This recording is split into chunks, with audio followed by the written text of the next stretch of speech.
In this lecture, I will discuss some problems based on classical statistical mechanics, mainly based on partition function.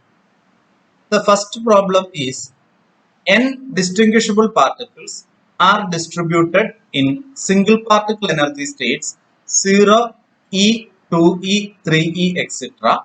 Write down the partition function. Okay. What is the meaning of single particle energy states? Suppose the system has only one particle, then what are the possible energy values that the particle can take? They are called single particle energy states. Suppose the system with a single particle can have an energy 0 or an energy E or an energy 2E or an energy 3E, etc. There is no possibility of energy 0.5 E or 1.5 E, etc. Okay, the only possible energy values if the system has a single particle is given by 0, E, 2E, 3E, etc. They are known as single particle energy states. Okay. Now we want to find the partition function of the system having n particles. And we know that single particle partition function, we can calculate single particle partition function that is usually represented as Q1, which is sum over all energy values e raised to minus beta ei.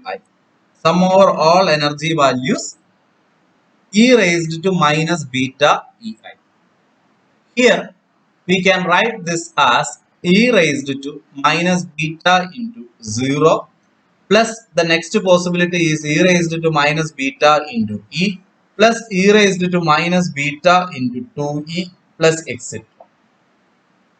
The first term is 1 plus e raised to minus beta e plus e raised to minus 2 beta e plus e raised to minus 3 beta e and so on.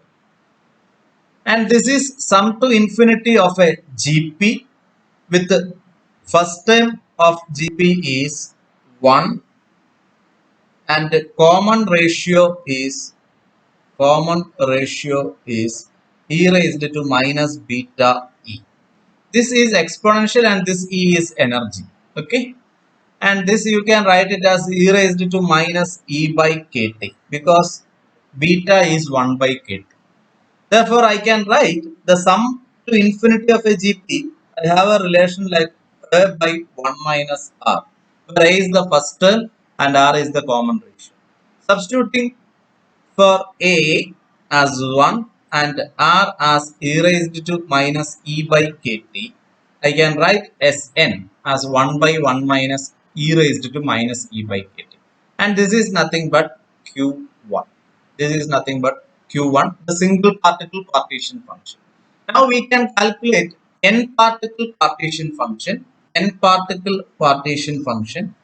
we know that if the system consists of distinguishable particles, n particle partition function Qn is equal to Q1 raised to n. If the system has indistinguishable particles, there will be a divided by n factorial. Now it is given that system consists of distinguishable particles, then partition function, n particle partition function can be written as 1 divided by 1 minus e raised to minus e by kt the whole raised to n. This is the n particle partition function. Okay, so we can do like this. We can first calculate single particle partition function, which is sum over all possible energy levels e raised to minus beta ei, and we can apply the equation of sum to infinity of a GP, geometric progression, with the common ratio e raised to minus beta e. Okay, final answer is Qn is equal to 1 divided by 1 minus e raised to minus e by kt all raised to n. This e is exponential and this e is energy values. Okay. Now the second problem is n particles are distributed in two energy levels E1 and E2.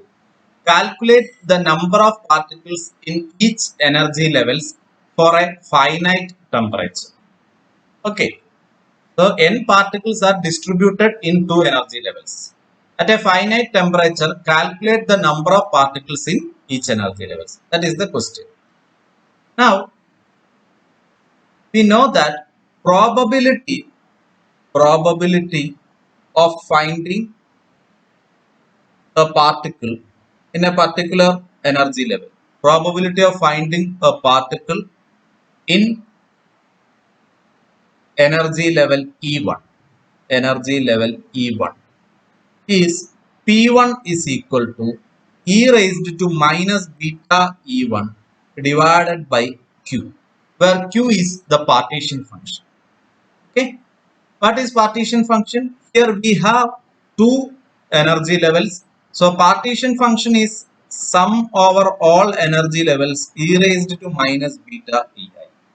Here we have two energy values minus beta E1 plus e raised to minus beta E2.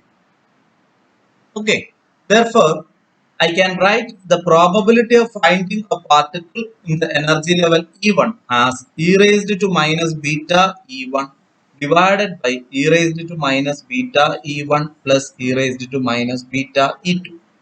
In a same manner, we can write the probability of finding a particle in energy level E2 as e raised to minus beta E2 divided by e raised to minus beta E1 plus e raised to minus beta E2. Now, if you have a single particle and there are two energy levels, particle should be in any one of the energy level. That means the probability, sum of probability should be 1. We can verify that if you add P1 and P2, you will get 1. Okay. So, if you have a single particle, that particle should be in any one of the energy level because there are only two energy levels. Okay. So, that is correct. Now, the question is, if there are n particles, how many particles will be in the energy level with energy E1 and how many will be in the energy level with the energy value E2? And we know that probability can also be written as n1 by n. Probability of finding a particle in the energy value E1 is given by n1 by n, where n1 is the number of particles occupying the energy state E1. Out of the n particles, if n1 are in the energy level E1 and n2 are in the energy level E2, we can write P1, probability of finding a particle in the energy level E1 as n1 by n, and probability of finding a particle in the energy level E2 as P2 equal to n2 by n. This implies n1 is nothing but n into P1, and that is n into e raised to minus beta E1 divided by e raised to minus beta E1 plus e raised to minus beta E2. And n2 is equal to n P2, and that is n into e raised to minus beta E1 divided by e raised to minus beta E1 plus e raised to minus beta E2. If you add this n1 plus n2, you will get it as n. You will get it as n. Okay. So these are the number of particles in energy level E1 and in energy level E2 at a finite temperature. What is the meaning of at finite temperature? If you take temperature as infinity, if T tends to infinity, what will be the value of beta? Beta tends to 0 because beta is 1 by K. So in the limit T tends to infinity, beta tends to 0, and what is the value of n1? N1 will be n into e raised to 0 is 1. Denominator is again e raised to 0 plus e raised to 0, and that is 1 plus 1. Similarly, n2 will also be n by 2. That is at infinite temperature or at very high temperatures, at a very high temperature, particles will be distributed equally in the two energy levels. Okay, particles will be distributed equally in the two energy levels. Irrespective of the value of energies, half of the particle will be in one energy level and half of the particle will be in the other energy level. Okay, at finite temperature, situation is different, the number of particles in each energy levels are given by these equations n1 and n2. I hope it is clear. Okay. Now, the third problem is for a system of n distinguishable particles moving in a potential V is equal to ax square plus ay square, that is a into x square plus y square. Find the partition function. This is the third question. So, we have potential energy V is equal to a into x square plus y square. Therefore, total energy of the system can be written as E is equal to P square by 2m plus A into x square plus y square. A into x square plus y square. Okay. And this is a two-dimensional case. So I can write it as Px square by 2m plus Py square by 2m plus A into x square plus y square. Okay. Now we know that single particle partition function Q1 is equal to sigma I e raised to minus beta ei. This is applicable when the energy levels are discrete. If we have continuous energy levels, the summation will get replaced with integral, and this can be written as e raised to minus beta e d. In terms of phase space volume, I can do the integral in the phase space, and this becomes 1 by h square, 1 by h square.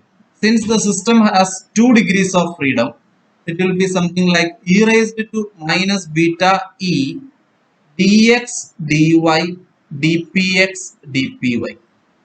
And the fundamental volume of phase space is h square for a particular microstate. Then Q1 is sum or all microstates, and that will be 1 by h square integral, and there will be 4 integrations e raised to minus beta I. I can write this as Q1 is equal to 1 by h square integral e raised to minus beta px square divided by 2m dpx integral e raised to minus beta py square divided by 2m dpy. Then integral e raised to minus beta ax square into dx integral e raised to minus beta ay square into dy. Now we have the standard integral. All these are from minus infinity to infinity, and we have the standard integral minus infinity to infinity e raised to minus x square dx as a root to pi. Okay, this is the standard integral. E raised to minus x square from minus infinity to infinity dx is root to pi. Root to pi. We can use this standard integral to solve this, and for the first integral, put beta root to beta divided by 2m px as say t. Then I can write dpx as root to 2m by beta dt. Therefore, the first integral minus infinity to infinity e raised to minus beta px square divided by 2m dpx changed to integral minus infinity to infinity e raised to minus t square root to 2m by beta into dt.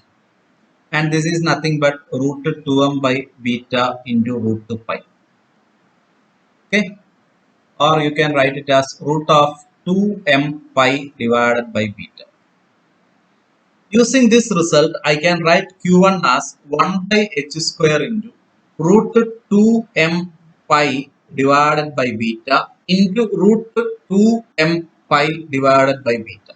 Because there are two identical integrals. One is this and the second one is this. Only difference is the integration variable. Okay, and that is a dummy variable. This is a definite integral. Whether it is px or py, that is irrelevant. These two are exactly the same integral, and you will get the same result. And for this thing, you have to put beta a root beta a into x as some s, then dx is equal to 1 by root beta a into ds.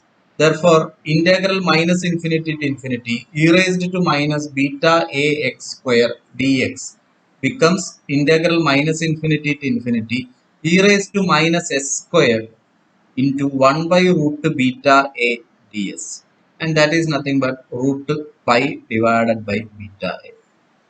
Okay, again in q1 beta these two terms are already there. This third integral and fourth integral are exactly the same, and they have the value root pi divided by beta a, root pi divided by beta a. So this is the final answer, and I can write it as 1 by h square 2m pi divided by beta into pi divided by beta a, pi divided by beta a. This is single particle partition function. I can write it as q1 is equal to 2m pi square 2m pi square divided by h square beta square a divided by h square beta square a. This is single particle partition function. So n particle partition function Qn is single particle partition function raised to n, and that will be 2m pi square divided by a h square beta square raised to n. This is the final answer. Now we will move on to the next question. That is, suppose that energy of a particle can be represented by the expression E of z is equal to a z square, where z is the coordinate or momentum and can take all values from negative infinity to positive infinity. Find the average energy per particle. So in this problem, you can see that this energy is a variable. Energy is a variable. So you can use the concept of canonical ensemble for doing this problem. Also, we know that if you have a quantity f, which is a function of phase space variables, then the average value or expectation value of that quantity is integral f of qp into rho of qp dq dp divided by integral rho of qp dq dp. This is the definition for average value of a quantity f, and this we have discussed in lecture number 5. Now here f is a z square. It is a function of only z. It can be a coordinate or momentum that is given in the question. And since the energy can vary from 0 to infinity any value, this can be done using the concept of canonical ensemble. Also from lecture number 5, for canonical ensemble, the density of representative points is proportional to e raised to minus beta h, where h is the Hamiltonian. So we can say that it is proportional to e raised to minus beta e raised to minus beta e.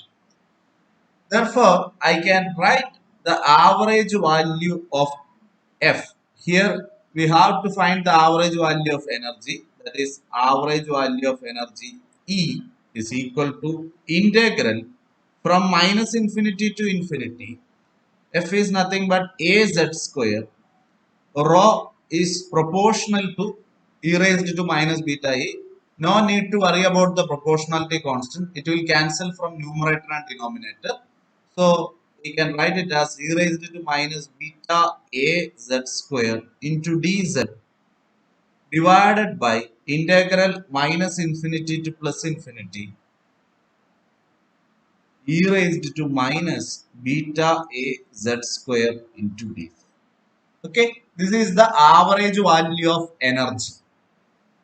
Now we can do this integral by using the concept of gamma function. Before that, I will write this integral as 2 times integral 0 to infinity az square e raised to minus beta az square dz divided by 2 times integral 0 to infinity e raised to minus beta az square dz. Here I changed the limits from minus infinity to 0 to infinity by multiplying with the 2 because this integrand is even. In both numerator and denominator, the integrand is even. If you put z as minus z, this will remain the same. If the integrand is even, we can write minus infinity to infinity as 2 times 0 to infinity. Okay. Now, the 2 from both numerator and denominator will cancel, and you can write or you can substitute for put beta a z square as x. That means z is equal to root x divided by beta a, right? Root x divided by beta a. Then what is dz? Dz is root beta a divided by x. Root x derivative is 1 by 2 root x. So I will get it as 1 by 2 into root beta a divided by x into dx. Okay. Dz is derivative of this quantity, that is 1 by 2 into root of x divided by root beta a. Root beta a will go to the numerator into dx. Substituting all this here, you will get average value of energy as integral 0 to infinity. A z square is nothing but x by beta. E raised to minus x into dz is nothing but dx divided by 2 into this quantity will be root x into root beta a, right? Now divided by integral 0 to infinity e raised to minus x dx divided by 2 root x root beta. And this root beta a and this 2 will cancel from both numerator and denominator. In the numerator you will get a 1 by beta outside, integral 0 to infinity x raised to half e raised to minus x dx. In the denominator you have 0 to infinity x raised to minus half e raised to minus x dx. Okay. Now we have from the definition of gamma function 0 to infinity e raised to minus t raised to z minus 1 dt as gamma z. So I can write the average value of energy as 1 by beta into gamma 3 by 2 divided by gamma 1 by 2. Why? Because here the power of x is half, so z minus 1 is half, z is equal to 3 by 2. Here z minus 1 is equal to minus half, z is equal to half. Okay, so gamma z becomes gamma 3 by 2 by gamma 1 by 2. But we know that gamma 3 by 2 is half gamma half divided by gamma half. This is from the recurrence relation. Z gamma z is gamma z plus 1. Okay, so gamma 3 by 2 is half gamma half. Therefore, expectation value of energy or average value of energy is a half into 1 by beta is kT, so it is half kT. And from equipartition theorem also, we are expecting the same answer because the energy contains a quadratic term.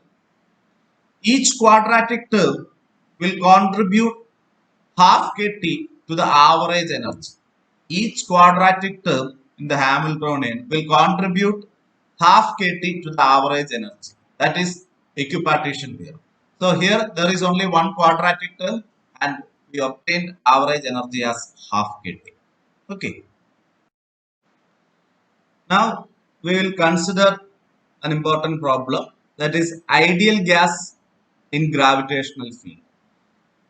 Usually when we discussed ideal gas, the gas taken in a container, say the container has a height L, suppose the container has height L and a gas molecules taken inside the container. When we deal with ideal gas, we are considering this gas as free particle and we will consider the energy as simply E is equal to P square by 2.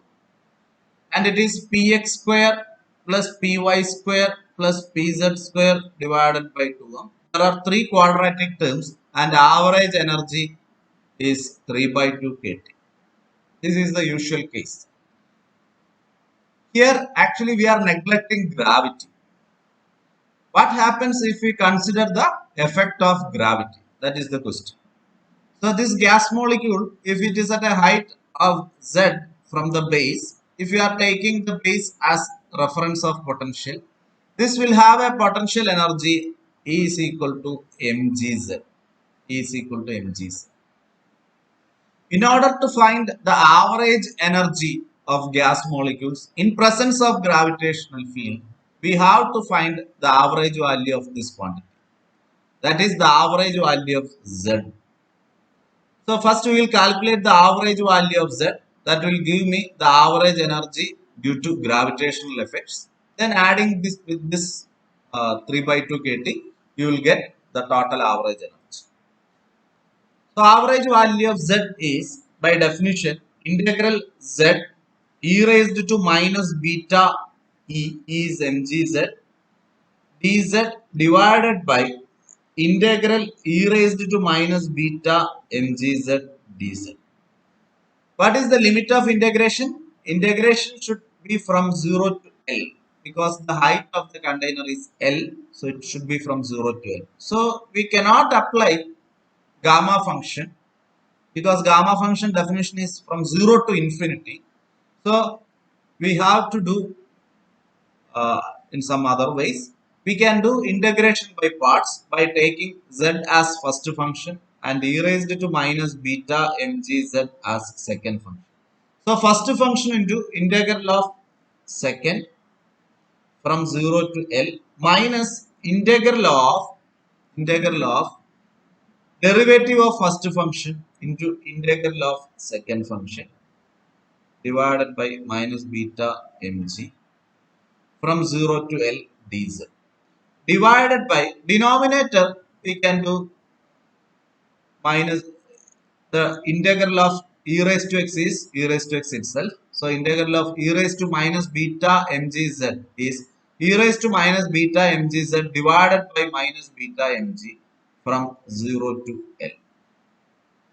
Okay. Now we have to apply limits. When we apply the limits to the first term, actually this limit is for the entire quantity. This is the boundary term. When you put the limit z is equal to L, you will get it as L into e raised to minus mg beta mg L. When you put lower limit due to this z, that will vanish and there is a minus beta mg in the denominator. Minus beta mg. That is the first term. And the second term, you have to do one more integration. There is a negative beta mg in the denominator and this negative that becomes plus. So that is plus 1 by beta mg into e raised to minus beta mg z divided by minus beta mg from 0 to L. In the denominator, if I put limits, upper limit will give me e raised to minus beta mgl. Lower limit will give me 1. E raised to 0 is 1. Divided by a minus beta mg. Divided by a minus beta mg. So the first term is L into e raised to minus beta mgl. Beta mg from the denominator. This beta mg and this minus beta mg and this minus beta mg will cancel. So the remaining is L into e raised to minus beta mgl plus 1 by beta mg into e raised to minus beta mgl minus 1 divided by e raised to minus beta mgl minus 1. This is the average value of z. Now we will consider two different cases. First one is case 1 is mgl is very much less than KT. That is high temperatures. The maximum value of potential energy MgL, which is very much small compared to the thermal energy KT. That is the limit of high temperature. Then what will happen? E raised to minus mgl by kt. Since kt is very high, this will go to 0. So e raised to 0, that will be 1 approximately. If kt is very high compared to mgl, this will vanish and e raised to 0 is approximately 1. And in the second term, e raised to minus beta mgl minus 1 will be approximately minus beta mgl. For kt greater than mgl, this quantity will be very small. The exponent e raised to minus this quantity will be very small, and I can write e raised to minus x as approximately 1 minus x. 1 minus x, and that 1 will cancel with this minus 1, and you will get it as minus beta mgl in this term. When you compare with 1, you have to take 2 times 1 minus x. Okay, 1 minus x for very low value of x. 1 minus x minus 1, you will get minus x. In the denominator also, you have to write it like this. That means the limit kt greater than mgl, I can write the average value of z as, in the first term you have L, in the second term you will have minus L divided by, in the denominator you will have a minus beta mg, that is 0. Okay, that is 0. Average value of z is 0. Now case 2, mgl greater than kt. If potential energy, maximum value of potential energy is very much greater than kt thermal energy, then what will happen? E raised to minus mg beta mgl goes to 0, because mgl very much greater than kt means this is e raised to minus infinity. Okay, this will tend to e raised to minus infinity, and it is 0. That is average value of z will be, average value of z will be, this vanishes, and this second term you will get it as minus 1 by beta mg, and this is there is a negative 1 in the denominator, so that will give you 1 by beta mg. 1 by beta mg is nothing but kt by mg. This is the average value of z in the limit mgl greater than kt. Therefore, average value of potential energy, it is mg into average value of z, that is given by kt, that is given by kt for low temperatures, and it is given by 0 for high temperatures. That means I can write the total average energy, or I will say that the average energy due to the motion, thermal motion, as well as from the potential energy due to gravitation. The total average energy is given by 3 by 2 kT plus kT for low temperatures, and it is 3 by 2 kT plus 0 for high temperatures. So we can say that the average energy is 5 by 2 kT in presence of gravity for low temperature, and it is 0, not 0, it is 3 by 2 kT at a high temperature. That is, for high temperatures, this effect of gravity you can neglect. For low temperatures, the effect of gravity is significant, and you will get average energy as 5 by 2 kT instead of 3 by 2 kT. Okay, I hope it is clear. Now, we will move on to the next question, which is an ensemble of n three-level systems with energies minus E0, 0, E0 is in thermal equilibrium at temperature T. If E0 by kT is 2, where k is Boltzmann constant and T is absolute temperature, the probability of finding the system in the level E equal to 0 is. That is, here we have three energy levels. One is minus E0, the other one is 0, and the other one is plus E0. You have three energy levels, minus E0, 0, and plus E0.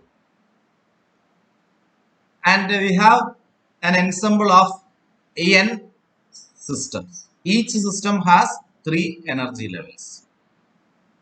The probability of finding system in the energy level E equal to 0. That is the question. We know that probability of finding a system in a particular energy level is given by e raised to minus beta ei divided by sum over all possible energy e raised to minus beta, and the denominator is nothing but the partition function. We call that as partition function q, and we can first calculate q. Q is sum over all energy values e raised to minus beta ei. Here we have three energy values. First one is minus beta minus E0, that becomes plus beta E0, plus second energy is 0, plus third energy is plus E0. So partition function can be written as Q is equal to 1 plus e raised to 0 is 1, 1 plus e raised to beta E0 is nothing but E0 by kT, plus e raised to minus beta E0 is nothing but minus E0 by kT. But it is given that E0 by kT is 2. So I can write Q is equal to 1 plus e raised to 2 plus e raised to minus 2. So this is nothing but 1 plus 2 cos h2. 2 cos h2. This is partition function. Once we have partition function, we can calculate probability of finding the particle with energy E is equal to 0. And that is nothing but E raised to 0 divided by partition function. So that is 1 divided by 1 plus 2 cos h. This is the probability of finding the system with energy E 0. Okay. Next question is, a system has two energy levels with energies E and 2E. The lower level is fourfold degenerate while the upper level is doubly degenerate. If there are n non-interacting classical particles in the system, which is in thermodynamic equilibrium at temperature T, the fraction of particles in the upper level is. So here we have two energy levels, one with energy E, the other one with energy 2E. E and 2E are the energy values. And the lower level is fourfold degenerate. Okay, so G of E is 4 and G of 2E upper level is doubly degenerate. We can calculate the probability of finding the system in energy E as G of E into e raised to minus beta E divided by Q. Q is partition function. G of E is dense degeneracy. Similarly, P of 2E I can write it as G of 2E into e raised to minus beta into 2E divided by Q. What is Q? Partition function. Partition function is sum over all states G of Ei e raised to minus beta Ei. Here we have two energy states. So partition function is 4 into e raised to minus beta E plus 2 into e raised to minus beta into 2. Okay. Now, we have to find the number of particles in the upper level. If the number of particles in the upper level is n1, then I can say that n1 by n, where n is the total number of particles, n1 by n is nothing but the probability of finding particle in the upper state. It is equal to P of 2e. Similarly, n2 by n, or n2 is the number of particles in the ground state, which will be P of e. If we calculate the sum, n1 by n plus n2 by n will be 1. Also, the probability, the sum of probabilities will also be 1. So, we can calculate n1 by n by finding the probability. Probability is g of 2e, that is 4, right? G of 2e is actually 2. G of 2e is 2 into e raised to minus beta 2e divided by q. Q partition function is 4 e raised to minus beta e plus 2 e raised to minus beta 2. This is the fraction of particles in the upper level. Fraction of particles in the upper level. If you want, you can solve it further.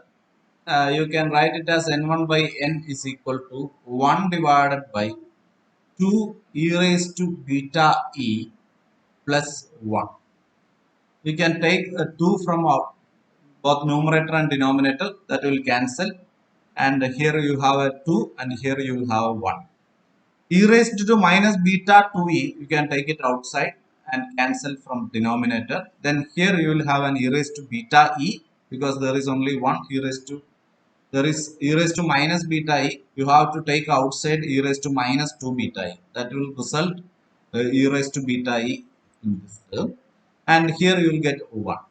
So this is 1 divided by 2 e raised to beta e plus 1. This is the fraction of particles in the upper level.